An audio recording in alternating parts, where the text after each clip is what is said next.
I'm dynamite. TNT. And I'll win the fight. TNT. I'm a power load. TNT. Watch me explode. What's up, guys? Rooney134 here, and I'm bringing you another Pokemon Wi-Fi battle. And before I start that, who's your favorite dragon type? Mine is Salamence, because Salamence is pretty awesome. I mean, it's just a great poke. It's my favorite dragon type. I think it was a close tie between Dragonite though, but I have to give the edge to Salamence. I don't know why. I just like Salamence. And so leave your comments about your favorite dragon type in the comment thing below. So good times. My opponent today is Godbaka, and we actually had a pretty good match here, even though I played like complete crap the first half of the battle, and you'll totally see what I mean in a second. Spoilers. But yeah, so we decided to both set up Salt Rocks on the first turn, which is pretty cool. I mean, it's to be expected. So I'm gonna go for the yawn here. I just to try to get this thing to sleep, or force him to switch out while I go for the U-turn to get some switch advantage. So luckily his body slam didn't paralyze me, so that's pretty lucky on my part. And he's gonna switch out here, go into Jealous Hit.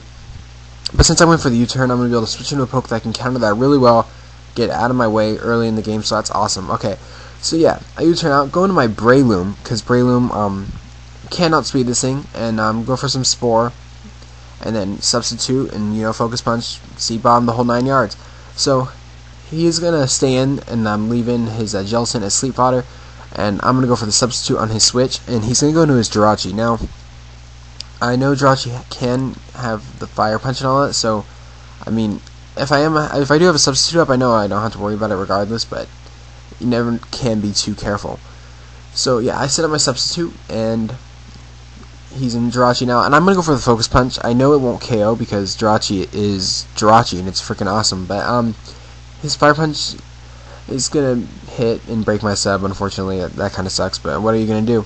So now that I go for Focus Punch, it's gonna do a lot of damage because I guess he's mostly invested in special defense, and judging by how he's at now, I can easily come in and revenge kill something if I wanted to switch out.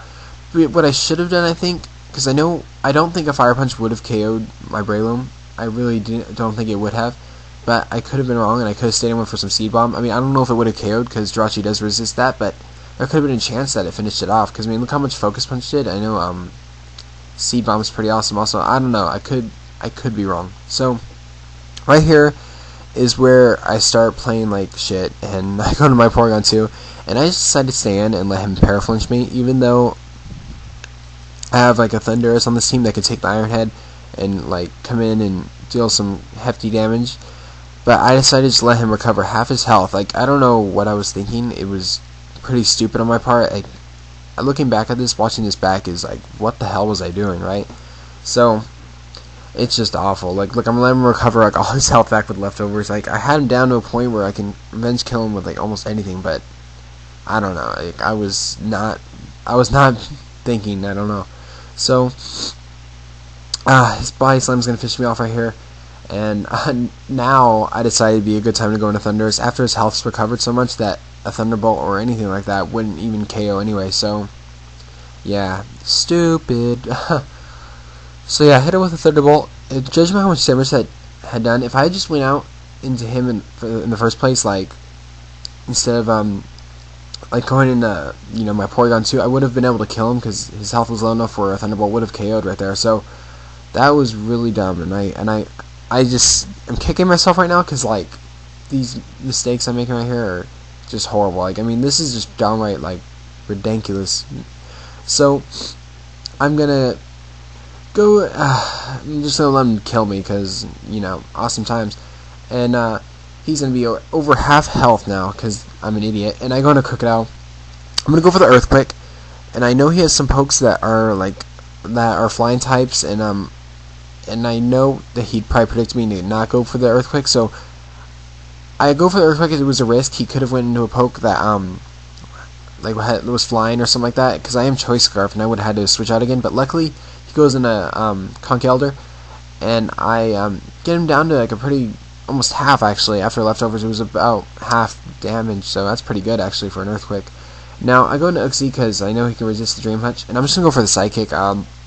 Whether he decides to switch out or not, he actually stays in though, so That's awesome. My Psychic almost KOs, but not quite, and he's going to go for the payback, but I know that my Uxie is awesome in defense, so it can live that easily. And he's going to switch out here, go into his draw cheat, predicting another Psychic, which is good on his part. You know, in fact, if I was smart, I would have went for the U-turn right there. But, you know, I couldn't really risk it. I didn't know if that thing was going to stay in and go for some kind of crazy shit. You know, things happen. So, yeah, the draw cheat comes in, and at this point, I just don't even know. Like, I'm going to let him body slam my Uxie, and then basically he's going to proceed to paraflinch the remaining health I have left on this thing. So, that really sucks. I don't know. Like, this stupid draw cheat pissed me off. If I would have just killed it early on in the game, I would have had no problems. I really wouldn't have, because you'll see that, like, at about this point in the game, I'm so freaking pissed off now that, like, I start playing good. So you'll see what I mean in a second. So I'm gonna go for the crunch this time, hoping he predicted me to go for the earthquake, which I was right, because he went into thunderous, and it's gonna take a good amount of damage from the stealth rocks, so I know that a crunch will definitely be a 2-hit KO, so awesome. And then he's going to just leave it in as death fodder, because if he switches out, stealth rocks will kill him anyway. So it's at this point in the game where I'm starting to get my swagger back, or whatever it is, because I actually start playing good. So he doesn't go into his heat right now, and he's floating on the balloon, and I noticed that that's going to be a big problem for me later on, so I know it's a risk to stay in and go for a crunch, because he does resist it, and he can go for some kind of like crazy move that would kill me. But he just went for flame charge. So it's actually pretty good for me, because I know after one speed boost that he's not going to be able to outspeed me if I come back in, because I am choice scarfed. Now I go into Uxie, and it says death fodder to see what move he can go for, so he does go for Dragon Pulse. I'm like, okay, so Uxie's dead. I just come back in with my Crocodile, because he is scarfed and will outspeed even if he has +1. So awesome. I go for my Earthquake now. It's going to definitely KO, so awesome times. I'm going to get my Moxie boost and all that great stuff, you know. And now he's going to go into his Conkeldurr, I believe, and I know the Mach Punch is coming, so I can't stay in here. Got to go to my Breloom, because I know he can take the Mach Punch fairly easily. So yeah, if I could have just had Crocodile be able to set up a couple more Moxies and just wreck the half of his team, and if he didn't have any priority left, I probably could have won, except he had Garchomp, so maybe not, I don't know.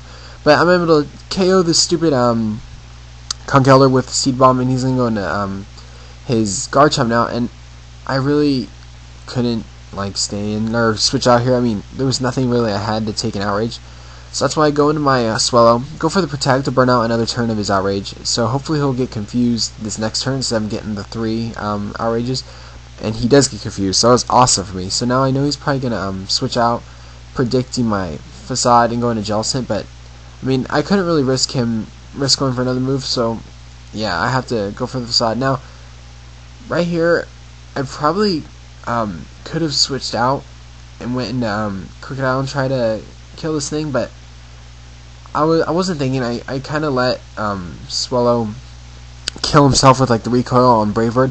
It probably would have been better for me to save my Swellow for later and go into Crocodile and try to kill this thing with some Earthquakes or something, but I don't know. I guess like I really just wanted this thing dead, and after the recoil and the Flame Orb combined, a couple hits is definitely going to take down Swellow. So now my last Pokemon is Crocodile, and then he has his Garchomp left, and at this point I know he's the faster Scarf, so I can't really do anything, so I'm pretty much dead. So great game, Godbaka, even though I played like crap in the beginning, but you know what, hey, it's a game, you're going to have fun no matter what. So yeah, thanks for the battle, dude. Hope you guys really enjoyed this battle and me getting kind of owned. So, awesome times.